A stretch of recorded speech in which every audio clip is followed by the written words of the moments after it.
All right, today we're going to learn how to separate two different color blocks with the doBot using the doBot color sensor in a conditional if-do statement. So if we do our Blockly code correctly, we should be able to separate the two blocks, pick and place them in two separate locations. Let's go ahead and get started. Open up doBot Studio and click on our Blockly icon or button here. Let's X out of that. Okay. First thing you want to do is make sure your air pump is all set up correctly. Make sure your color sensor is set up correctly. Make sure you're obviously connected to the doBot. Okay. And make sure your suction cup tool is selected. And finally, before you start, make sure you home your robot. Okay. And make sure everything is out of the way so your doBot doesn't crash into anything. All right. So the first thing you're going to want to do is set up our color sensor code. Okay, and to do this, we're going to go down to doBot API, down to additional, and we're going to find set color sensor over here. Okay, and we're going to turn it on because we want our color sensor on, and we're going to go with version 2. Okay, you may have a different version, but the one I have is version 2. And if you plug it into input 2 there, input 2 is associated with GP4. All right. All right, now we need to declare a new variable. A variable, if you recall, is a symbolic name or reference to information. The variable's name represents what information the variable contains. They are called variables because the represented information can change, but the operations on the variable remain the same. So in this case, we will declare a variable and name it red to reference the value we get from our color sensor so that we can identify our red cube. So to set up our variable, go to variable. Okay, we're going to go to set item 2, and we're going to drag it right underneath here. All right, and we're going to change it here to rename the variable, and we're just going to call it red. Hit OK. All right, now let's go ahead and initialize our variable. Go back to additional, and we're going to select identify color. We're going to put it next to our variable, and let's go ahead and keep it as a lowercase r. Okay, so it will identify our red cube. Now we need to do the same thing, but with a blue cube. So we're going to come back over to variables, and we're going to just grab set item 2, and you may have guessed we're going to rename it as blue. Okay. And then we're going to go ahead and initialize it, and we're going to go to identify color, and we're going to change that to B. Okay, so our color sensor will know the difference, for our code will know the difference here between red and blue when our color sensor sends its values to us. All right, so now that our color sensor code is set up and our variables are done, we can start creating our conditional. Recall that in almost every programming language, logic decisions are made using conditionals. Conditionals take the form of an if-else or if-do or even if-then construct. They start with a condition, which is then evaluated as either true or false, and if that condition is met or true, it will run and execute the if portion of the code. If the condition is false, it will run the execute the do portion of the code or even no code at all. So let's go ahead and do that. We're going to come over here to logic, and we're going to select if do, and we're going to just put it right underneath our variables here. A logic or conditional statement, like our if do here, always uses an expression to evaluate. So we're going to come over to logic, and we're going to insert our expression code, block of code right next to if. Okay. And then we're going to come back to variables because we're going to reference our variable here, color red. And we're going to come over here to math and drag our 0 into our expression statement and change that 0 to 1. So our code is going to evaluate this expression. And if it's deemed true, it's going to carry out the code that we place underneath it. In this case, it'll be our do-bot movements.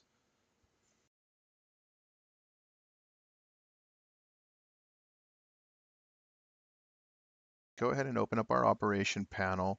And okay, what you want to do now is with your jogger controls, okay, place a red cube on your color sensor and move your do-bot to where it's about 10 or 15 millimeters or so above the cube. But we're going to call this our safe or neutral position here. And once you do it, take note of the values in your operation panel or your jogger controls here. All right. Now that we're in our safe position, the first thing we're going to want to do is to go ahead and turn our suction cup on here. So under motion, okay, we're going to find a suction cup right here, drag it into our conditional statement here. Okay, and we're going to leave it as on. And now we're going to come over here to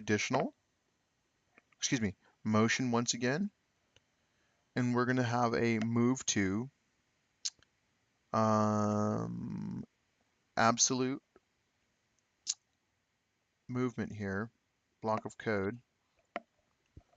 And remember I told you to take note of these X, Y, and Z values here. So let's go ahead and yours are going to be slightly different most likely.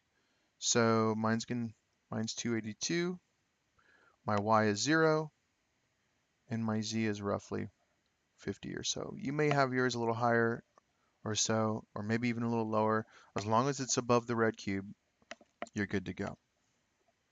All right, so our suction cup's on and we're in a neutral or safe position. Now we're gonna wanna actually pick up the block. So we're gonna adjust our jogger controls again, and with our Z, we're going to slowly move our do-bot down to where it's just touching the block.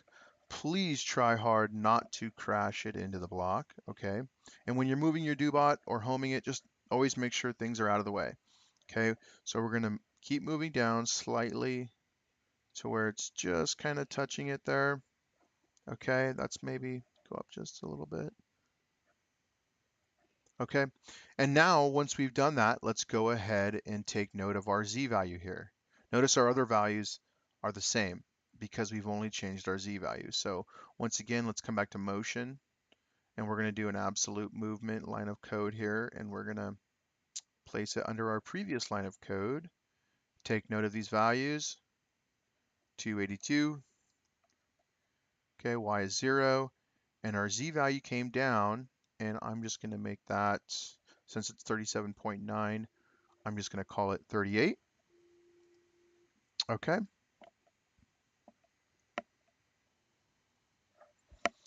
So now that we're picking up the cube, our suction cup is on. We want to move back up. We want to move it away from the color sensor. So you can either copy and paste this, or you can just come back to motion, and once again drag this block of code underneath our previous line here. And I'm just going to change it to 282.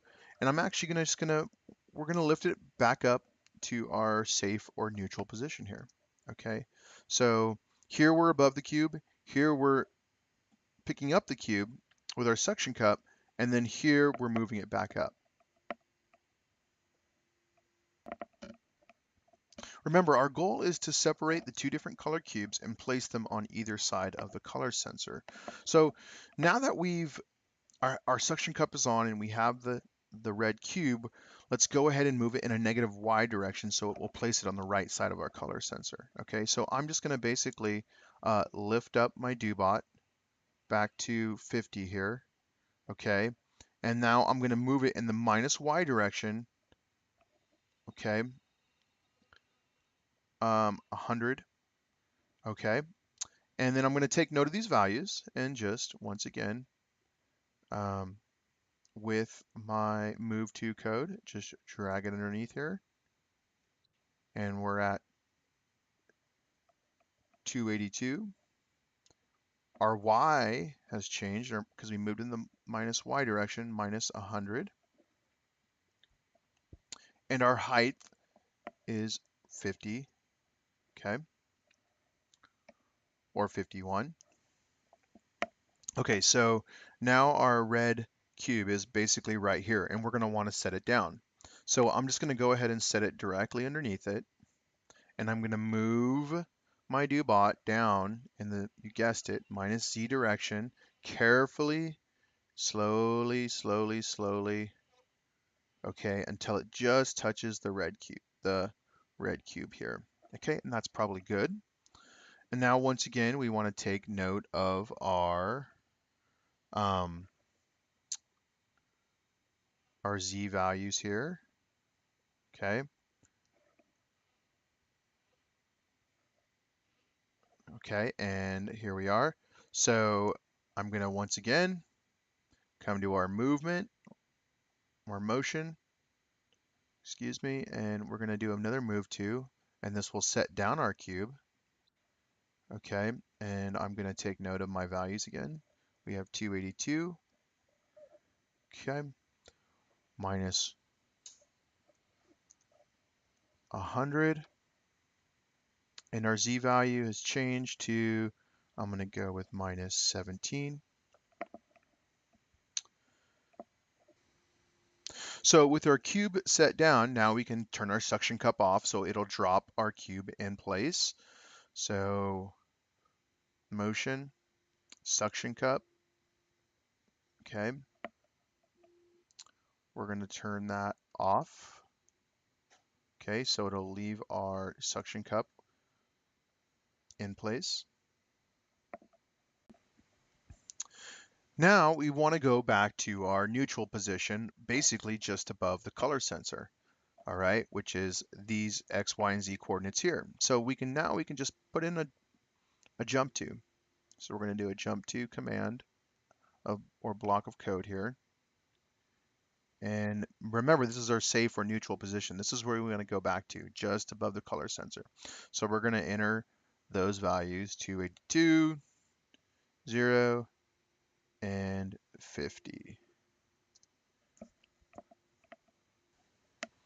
All right, so our movement code is complete for our red cube. So if this condition is true, it's going to carry out and execute these do-bot movements. But we haven't done it for our blue cube. So what we're going to do is we're going to just right-click, duplicate, okay, and we're going to just basically bring this right down underneath our red chunk of code here. And now we need to make an if-do conditional statement for our blue cube. So we're going to change this one to blue, okay, equals 1. That looks good. Suction cup on. But remember, we want to separate our blocks. Okay, so you're probably thinking, well, this is going to just move our blue cube to the same position as our red cube, and we don't want that. So let's come down here, and instead of moving in the minus 100 y direction, let's just change that to a positive y direction. So 100, whoops.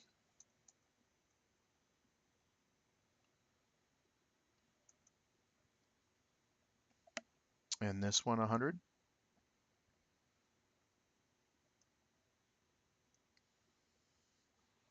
Okay.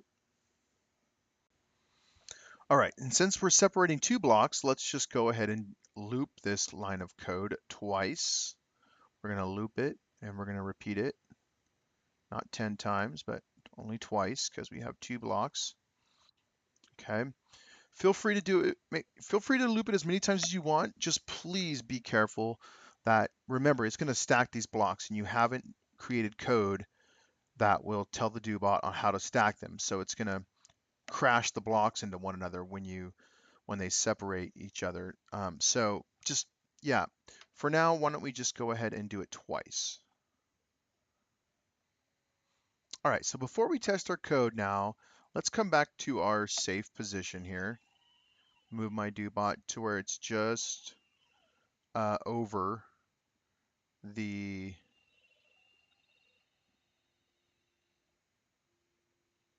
color sensor here.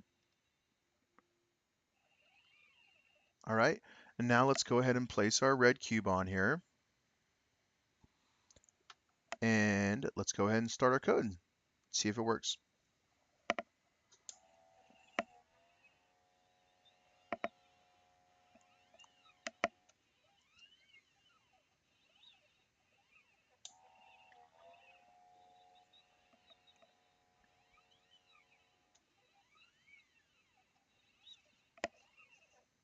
All right, success. Hopefully you have obtained the same result and your DoBot successfully separates and moved the two different color cubes on each side of the color sensor. All right, go ahead and challenge yourself now. Now try to do this, okay, by stacking the red and blue blocks. All right, and hopefully you can repeat this 6 to 10 times and stack um, 3 to 4 blocks at a time here. All right, good luck.